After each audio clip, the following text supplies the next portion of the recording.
So this is a viewer requested video. Let's talk about the stone opal.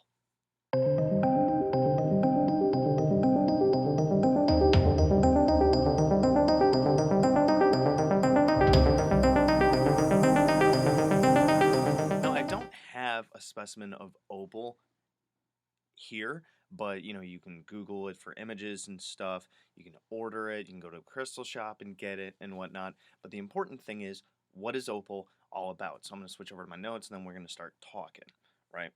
And where's that? There it is. All right. So it's the birthstone of October, which I didn't even know, even though my best friend since fourth grade was born in October. Oops. Sorry if you watch this. My bad. Um, it's associated with Cancer, Libra, Scorpio, and Pisces. Its element is, guess, think about the zodiac signs, think about allegorical and elemental associations. Gotta activate the brain here. Water. Its vibration is number 8, which, if I scroll down further in my notes, I can actually tell you what 8 is. 8 would be authority, so that's very interesting. I pulled the notes from another video for that. So it's typically like the colors, it comes in white, pink, black, beige, whatever that is. I'm a guy, I don't know what beige is. Blue, yellow, brown, orange, red, green, and purple. So you actually find that with a lot of stones, they can come in a lot of different colors. And the funny thing is that um, stones are more based on their chemical composition than what they look like, which I really didn't even know before getting into like looking at all these stones. So opal itself is made of hydrated silicon dioxide, which is silica with water, crystal baelite, and tridymite. Some of these words are really hard. So it does not have a crystalline structure, so it's amorphous. So it doesn't have like a geometric structure to it like a lot of other stones do. And it has no definite composition. It's considered a mineraloid because of this, rather than a mineral due to the opal specimens having differences in what they're made of. Because you got to think of, let's think of chemistry for a minute. So a solution is something that's like well balanced with particular percentages of different things in them. And I guess you can kind of say the same thing for a mineral, where particular minerals have certain things in them, but mineraloids, you can be a little bit more gray area and a little bit more stretchy, shrinky with the rules. Um, so precious opal is the rarest of them, which is also called rainbow opal. It's more common. What's more common is the common opal, which is also known as, this is an interesting word, potch. Never heard of that. There are many other kinds of opal, such as Peruvian opal, black opal, and precious black opal. Opal comes from the Latin word opalis, although that's what some people think, but other people attribute it to the Sanskrit word upala, meaning precious stone. So you can see as like people discovered these different stones, they were like, this is the best one, this is the best one, this is the best one. And then as we continued to like get together with different cultures and trade and stuff, that's when we really started to categorize different minerals and different gems and things based on what their associations were, based on the spiritual beliefs were, their hardness, their composition, stuff like that. Um, but other people also think that it could be related to the goddess Ops, which was the consort to the god Saturn, and Ops was a goddess of fertility. So the stone itself, it releases inhibitions, eliminates blockages, helps with infections and fevers, purifies the blood and the kidneys, can help those with diabetes because it regulates insulin, if I remember right from my notes. It stimulates originality and creativity. You find a lot of that with a lot of stones. It's good for creativity. I don't know how well these things cross-pollinate with each other with their benefits and their qualities, but you seem to find a lot of creativity and stuff in a lot of these stones that I've been doing lately. It's a good stone for artists. It brings about faithfulness, spontaneity, loyalty, and it's also called the eye stone.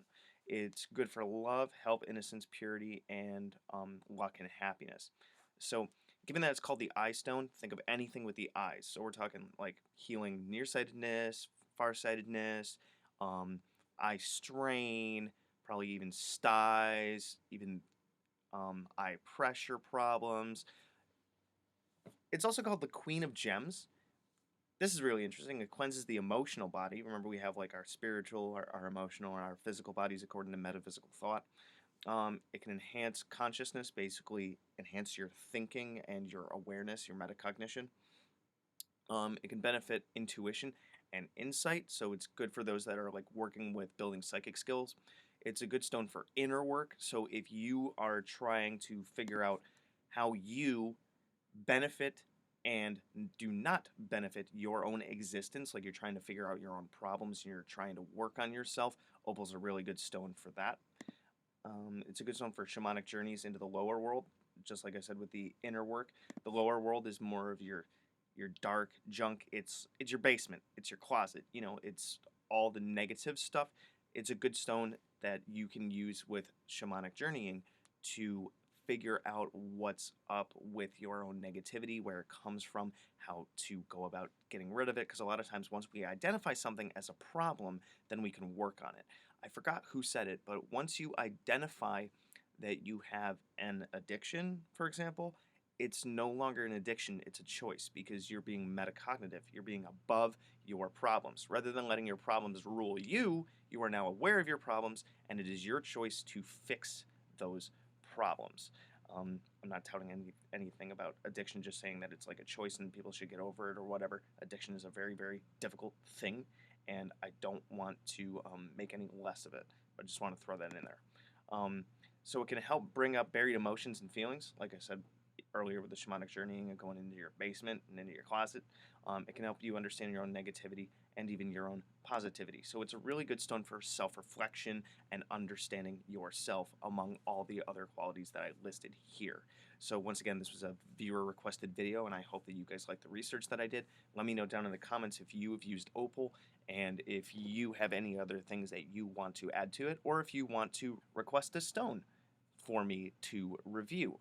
So like I said, let me know what you think about this down in the comments. Connect with me on all my social media. Check out any of my other videos. And if you want to request a magic service from me, or if you want to support me on Patreon, the links are down there. Good hunting. Thanks for watching my video. So if you want to check out my playlists, I have, among others, the Simon Necronomicon, the Tree of Life, General Magic, Tulpamancy, a playlist on my books, the elements, stones, the theories that govern magic, and the gods and goddesses of Mesopotamia.